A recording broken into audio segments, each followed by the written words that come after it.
that high cholesterol leads to cardiovascular disease, and that's not true. There's no published evidence anywhere in the peer-reviewed clinical literature linking elevated levels of LDL cholesterol on their own to cardiovascular disease. You have to have a corresponding increase in triglyceride. So it's actually not the amount of cholesterol in your blood, it is the size of the cholesterol molecule that matters. The smaller cholesterol gets, the more dangerous it gets. The larger it is, the healthier it is. So the question is, how do we drive up the size of cholesterol? We drive down the triglyceride, and I'll explain that to you in a minute. This is an insulin issue, not a triglyceride issue, because when insulin rises in the bloodstream, we think insulin's primary role is to lower blood sugar. That's not true. The primary role of insulin is to block any other form of energy use in the body. If insulin is high, you cannot burn fat. It includes fat in the blood. People that eat the most sugar have the highest blood fat. So we're going to bring insulin down, lower the triglyceride, increase the size of cholesterol, and that will be a marker for longevity. This is me. I was born with, high cholesterol. I mean, this is something that's genetic. Both my parents have high LDL.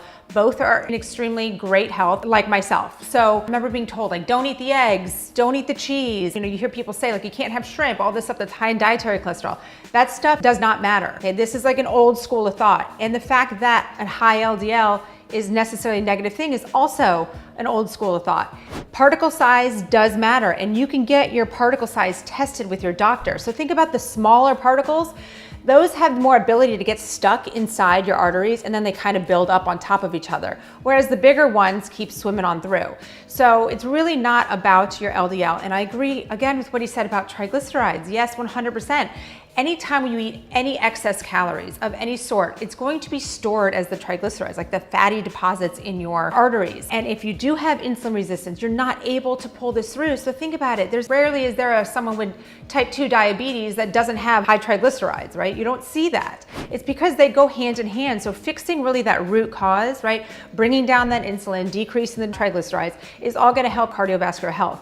And there's supplements that I take to do this, as well as obviously lifestyle, making sure you're eating a clean, healthy diet, making sure you're active every single day, getting in the cardiovascular exercise, the strength training. And here are 3 supplements that I use every single day as part of my routine to make sure my heart stays healthy. I have our Live Good Organic Super Reds, great with vasodilation, expanding your blood vessels, right? Helping things move through freely.